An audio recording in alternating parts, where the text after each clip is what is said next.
माँ की देखभाल। माँ अस्पताल में एक बेड पर पड़ी थी। अस्पताल के बरामदे में उसके 2 बेटे और 1 बेटी चिंता में अपने सर पर हाथ रखकर बैठे हुए थे। सबके चेहरे पर मायूसी छाई हुई थी। भाई बहन को अपनी माँ के लिए सेहत की चिंता तो थी ही, लेकिन उससे भी ज़्यादा चिंता इस बात की थी कि अब माँ को अपने साथ कौन रखेगा। जब तक माँ स्वस्थ थी तब तक वह इन तीनों से अलग अपने पुराने घर में रहती थी, लेकिन अब ऐसा करना खतरे से खाली नहीं होता और ऐसा करने से समाज में तीनों बेटे बेटियों का नाम भी खराब होता। लोग कहते कि देखो कैसी औलादें हैं, बीमार माँ को अकेला रहने के लिए छोड़ दिया।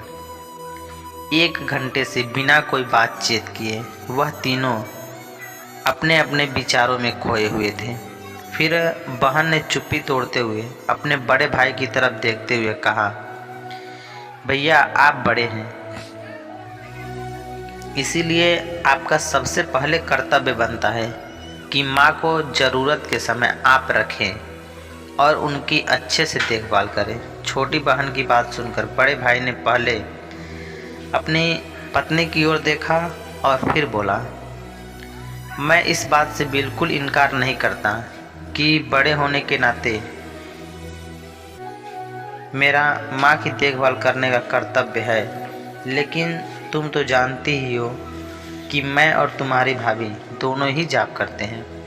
ऐसी हालत में माँ के साथ किसी न किसी को हर वक्त उनकी देखभाल करने के लिए उनके साथ रहना पड़ेगा, जो हमारे लिए बहुत मुश्किल हो जाएगा। बहन, तुम तो पूरा दिन घर ही रहती हो, क्यों ना तुम माँ को अपने साथ रख लेती। पैसों की चिंता मत करना, जो भी खर्चा आएगा मैं दे दूंगा।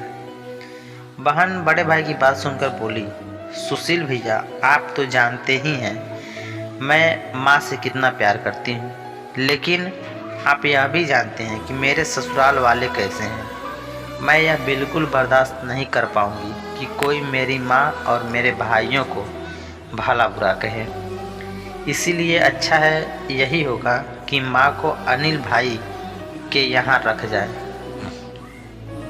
बड़े भाई सुशील ने छोटे भाई अनिल के यहाँ माँ को रखने के लिए सहमति जताई। बड़े भाई और बहन की बात सुनकर छोटे भाई ने कहा, आप दोनों यह कैसी बातें कर रहे हो? क्या आपने नहीं देखा कि माँ कभी भी मेरे घर 2 दिन से ज़्यादा रही ही नहीं है। उसका मेरे यहाँ मन लगता ही नहीं था, फिर कैसे वह इतने दिन मेरे घर रह पाएगी। दोनों भाई और बहन आपस में अभी बात ही कर रहे थे और इसी तरह के विचार विमर्श कर रहे थे। इससे पहले कि इस चर्चा का कोई नतीजा निकल पाता, तभी एक नर्स वहाँ दौड़ते हुए आई और कहने लगी, क्या आप ही वार्ड नंबर 4 में भर्ती मरीज के रिश्तेदार हैं?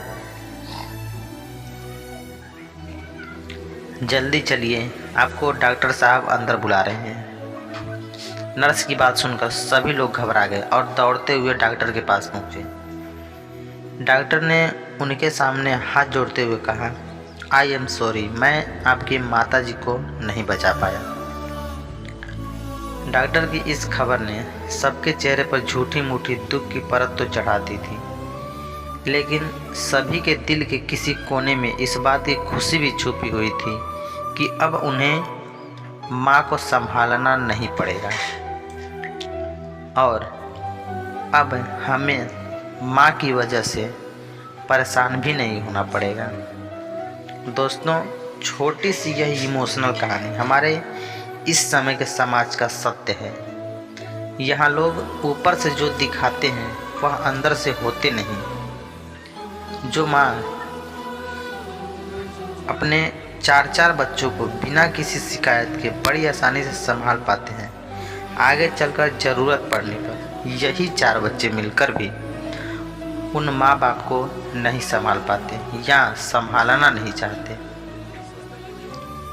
बच्चों को यह बात कभी नहीं भूलनी चाहिए जैसा वह बोएंगे वैसा ही काटेंगे। अगर आज वह अपने माँ बाप के साथ बुरा बर्ताव करते हैं तो कल को उन्हें यह याद रखना चाहिए कि उनके बच्चे भी बड़े होंगे और वह भी एक दिन बूढ़े होंगे। जो उन्होंने अपने माँ बाप के साथ किया है उनके बच्चे भी उनके साथ वही करेंगे। ये विधि का विधान है। तो दोस्तों, अपने दिल में छल कपट निकाल दीजिए और सच्चे मन से अपने माता पिता की और अपने घर के बुजुर्गों की सेवा कीजिए। बहुत ही जल्द मिलेंगे एक नई वीडियो के साथ। तब तक के लिए दोस्तों, आप लोग अपना और अपने परिवार का अच्छे से ख्याल रखें।